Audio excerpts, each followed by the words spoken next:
Vamos falar sobre sono em crianças, bebês e crianças, sono agitado. Tema de hoje, fique comigo aqui até o final. Para quem não me conhece, rapidamente, vou fazer uma introdução aqui. Meu nome é Gustavo, eu sou fisioterapeuta. Eu trabalho com uma tecnologia chamada terapia sintrópica, que é uma técnica que eu desenvolvi ao longo de 20 anos de trabalho e mais de 9.000 pacientes que eu atendi. E a terapia sintrópica, ela vai trabalhar com qual a causa da doença crônica da pessoa, do paciente, seja criança, bebê, adulto, idoso, pouco importa. Então eu trabalho fazendo atendimento presencial, por videoconferência e dando curso nessa área para terapeutas, para profissionais da área de saúde que queiram introduzir uma técnica diferente, que vá além do convencional, é uma técnica não convencional, que trata, o foco é tratar doença crônica que ninguém consegue resolver, esse é o foco. Então, como fisioterapeuta, eu trabalhei muitos anos em faculdade, dando aula de pós-graduação, de acupuntura, medicina chinesa, tive clínica durante 8 anos da minha profissão e hoje trabalho exclusivamente atendendo pacientes e dando cursos nessa área aí. E hoje vamos falar sobre a parte do sono agitado em bebês recém-nascidos, crianças até 10, 12 anos de idade, é o tema de hoje.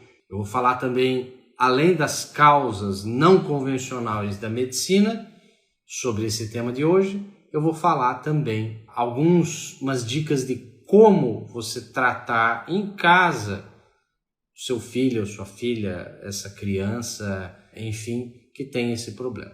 Joia?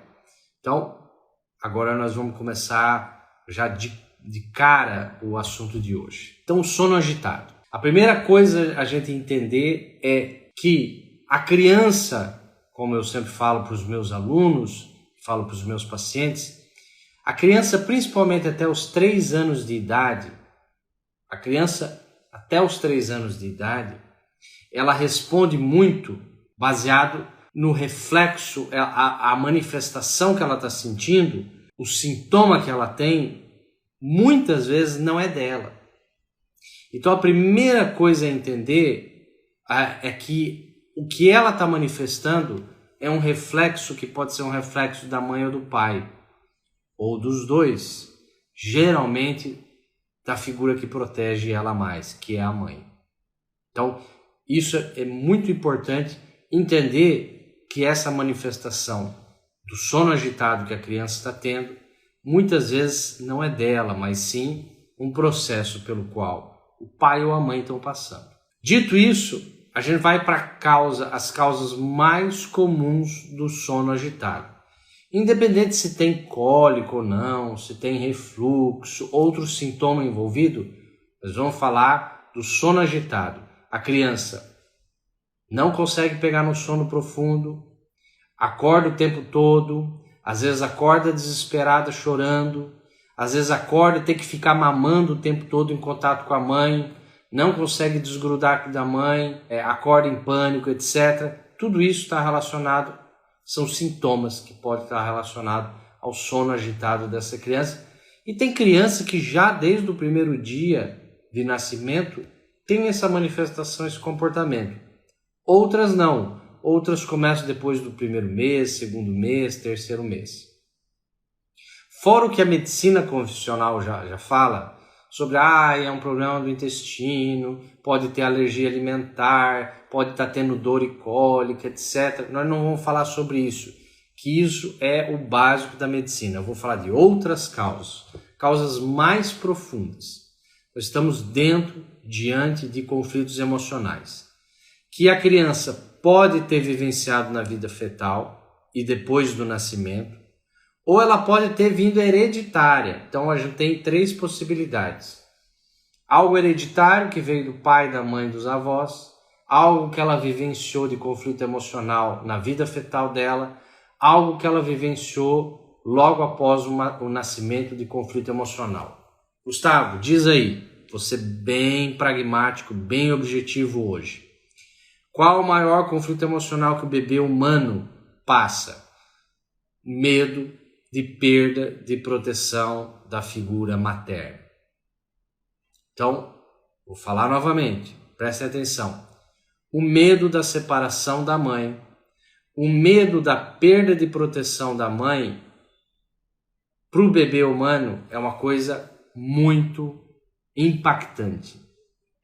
Mais que fome, mais que frio, mais do que dor, o medo da perda de proteção da mãe ou algo que pode acontecer com essa mãe vai gerar um medo de não ficar grudado com a mãe. Então a primeira coisa a essa mãe investigar é se teve algum momento lá começar pela vida fetal desse bebê, dessa criança, se teve algum mês dessa gestação onde essa mãe vivenciou algum evento traumático. Quando eu falo traumático, não é trágico não, tá? É algo onde que esse bebê lá no útero pode ter tido medo de perda e separação da mãe. Exemplos. A mãe não aceitou o bebê, não queria o bebê, ficou na dúvida se ia ter a gestação ou não. Discutiu com o namorado, com o noivo, com o marido. Pode ter coisas assim. Pode ter brigas de casal, que não envolve aborto. Só brigas de casal. O medo da separação do marido. Abandono de marido. Pode ter coisas assim. Vivenciado conflitos financeiros, onde a mãe não sabia se ia ter casa para morar, se ia ter que voltar para a casa dos pais, etc, etc, etc. Isso aí pode estar envolvido também. Medo que o filho tivesse doenças, exame pré-natal, o médico ficar em dúvida, algum exame que deu errado, algum pequeno sangramento que a mãe teve, etc. E a mãe teve medo de perda do bebê. Isso pode gerar depois, é uma coisa que gera demais, depois sono agitado em criança, é algum evento traumático na gestação onde a mãe teve medo de perda do bebê. Então, se a mãe teve medo de perda do bebê, automaticamente o bebê teve medo de perda e separação da mãe. Então, isso aí aparece demais quando eu faço o rastreamento para saber o que aconteceu. Algum trauma físico que a mãe sofreu. Às vezes uma batida de carro, pequeno acidente em casa, escorregou, caiu, ficou com medo do bebê ter sofrido alguma coisa. Novamente vem um medo em relação ao meu filho, que pode ter acontecido alguma coisa com meu filho. Essas são as causas na gestação mais comum, exemplos que eu dei, mais comum onde a mãe vivencia o medo de perda, separação do filho. E o filho vive o medo de perda, separação e perda de proteção da mãe. Parto difícil, aí agora nós vamos para o momento do nascimento. Parto difícil, onde a mãe teve muita dor, onde teve algum problema no nascimento, fórceps, etc, etc, etc. Onde o bebê nasceu com algum problema, teve que ficar separado numa UTI neonatal, e a mãe vivenciou medo de perda, medo de morte, medo de doença, medo de acontecer alguma coisa com o filho. Tudo isso aí tem que estar na cabeça da mãe. Porque no momento que for fazer o tratamento com a criança, ela precisa saber os acontecimentos que o bebê sofreu de medo de perda e separação da figura materna, medo de perda de proteção da mãe para ela. Certo? Perda de proteção da mãe para ela. E depois que nasce, aí qualquer coisa pode ter acontecido. Primeiro mês de vida, segundo mês, terceiro mês, etc. Seja com o marido, seja em casa, algo que aconteceu, seja com sogra, seja com sogro, seja, enfim, várias coisas podem acontecer, mas provavelmente mais de 70% dos casos que eu investigo, onde a criança tem um sono agitado, onde ela não consegue dormir, etc, etc, tem algo na vida fetal, tem algum evento na vida fetal. Uma briga, uma gravidez não planejada, uma indecisão se aborta ou não, uma briga de casal, um medo que o filho tenha doença, um trauma, pequeno trauma físico, qualquer coisa nesses cenários que eu coloquei pode ter vivenciado. E aí, Gustavo, quando eu sei algumas coisas dessas que aconteceu, você vai anotar, porque eu vou passar o tratamento para você daqui a pouquinho. Então você aguenta aí, você anota o que aconteceu. Ou se você é profissional de saúde e está tratando alguém, você é terapeuta, você é profissional de saúde, você quer tratar uma criança assim, a mãe tem que vir junto. Se a mãe não vir junto, vir a avó, vir o pai, não vai ter muito resultado, eu posso te garantir. Porque você tem que coletar as informações do que aconteceu com a mãe, e a mãe sabe praticamente tudo o que aconteceu. A não ser que a mãe seja desleixada e tal, deixou para uma creche criar, deixou para uma mãe, uma sogra criar, essa mãe sabe exatamente o que aconteceu. Então anota, vai anotando.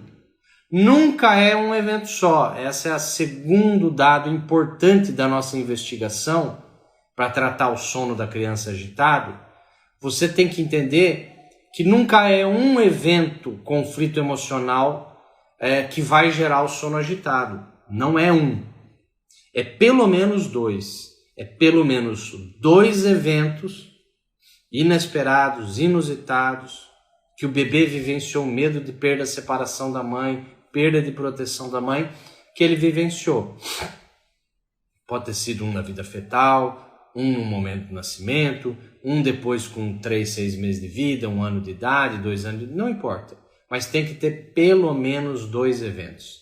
Na maioria das vezes tem bem mais. Tem uns 3, 4, 5 eventos que a gente tem que desbloquear. A gente tem que dar comandos específicos, que a gente vai ver daqui a pouquinho como é que faz isso, para desbloquear isso aí.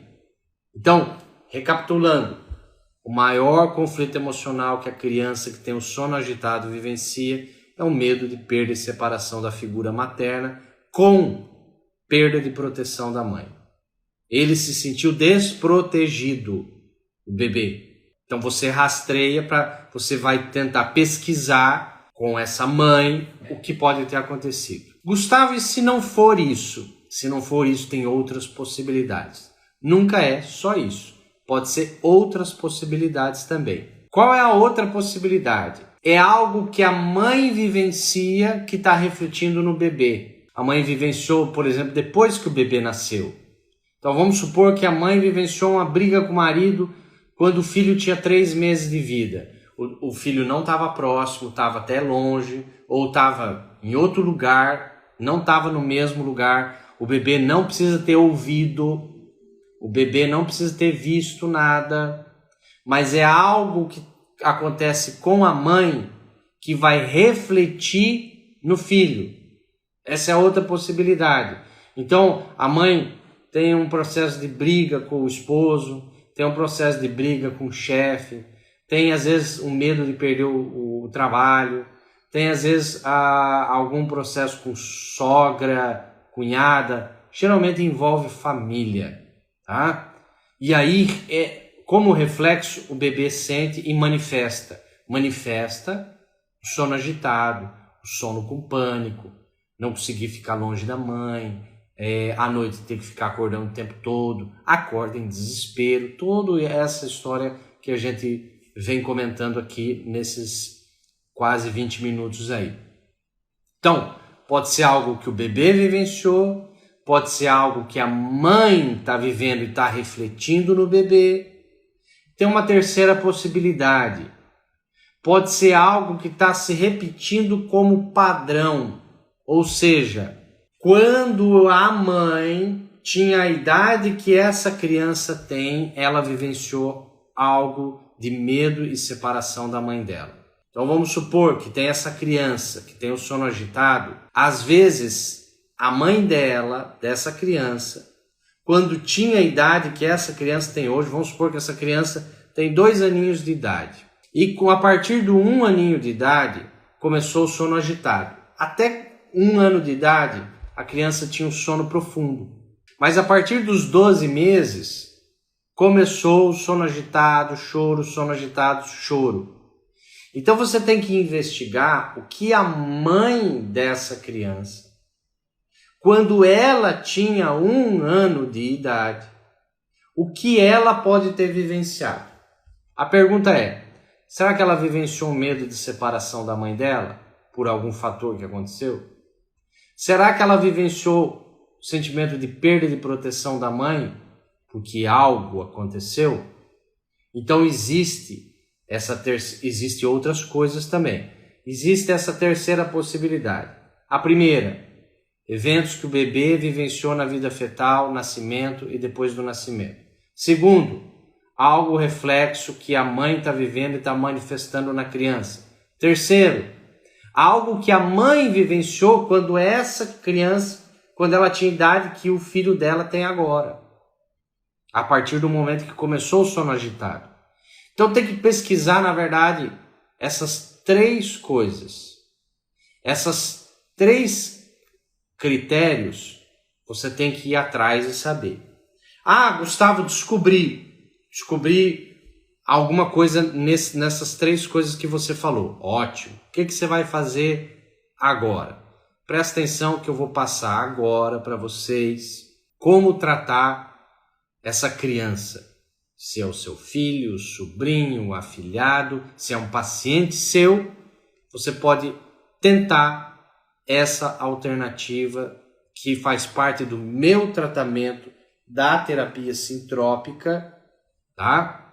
Que vem da neurociência, da nova medicina germânica, estudos transgeracionais, terapia manual. É um compilado.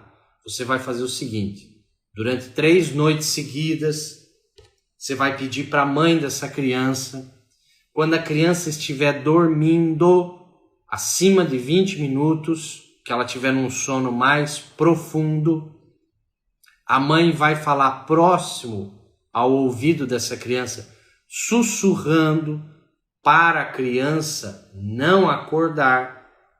Por quê? Porque quando você dá um comando, você fala com o bebê ou a criança à noite, dormindo, e ela não acorda, esse comando vai direto a nível inconsciente e vai desbloquear, é como se fosse uma hipnose. Tem uma força muito grande, mais do que quando está acordado, muito mais. Então o que essa mãe tem que falar? Existem alguns comandos, muita coisa para eu falar aqui agora, não vai dar tempo, mas eu vou passar um resumo, tá?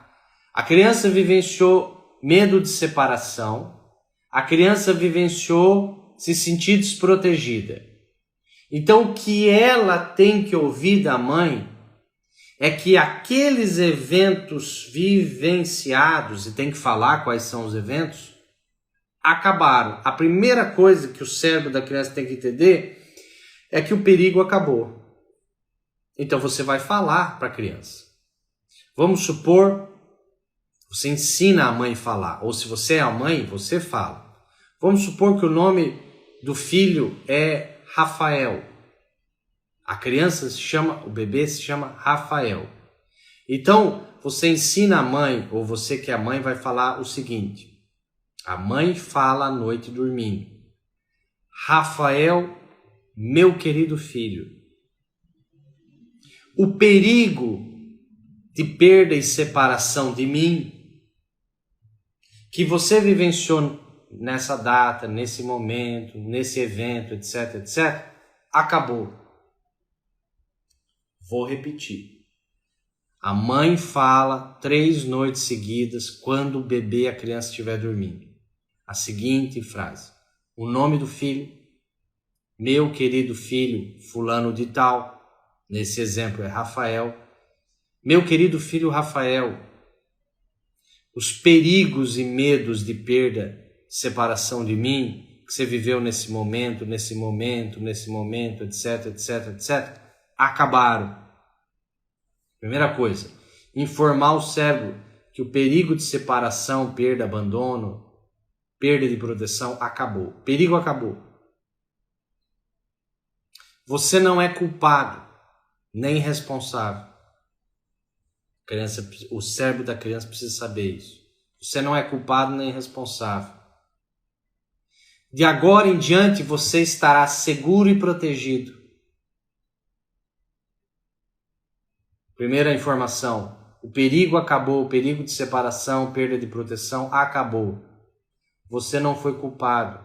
Segunda informação. Terceira informação, de agora em diante você está seguro e protegido. Terceira informação. A última informação. De agora em diante eu te permito e é seguro que você durma profundamente todos os dias e noites. Vamos lá? Vou repetir para vocês. A mãe fala 3 noites seguidas, quando a criança estiver dormindo, uma criança até 10 anos de idade, tá? Quando ela estiver dormindo acima de 20 minutos, ela vai sussurrar no ouvido para a criança não acordar. As seguintes 4 informações. Meu querido filho fulano de tal, o perigo acabou, o perigo de perda, separação, perda de proteção que você vivenciou nessa data, acabou. Segundo, você não foi culpado nem responsável. Terceiro, de agora em diante você está seguro e protegido.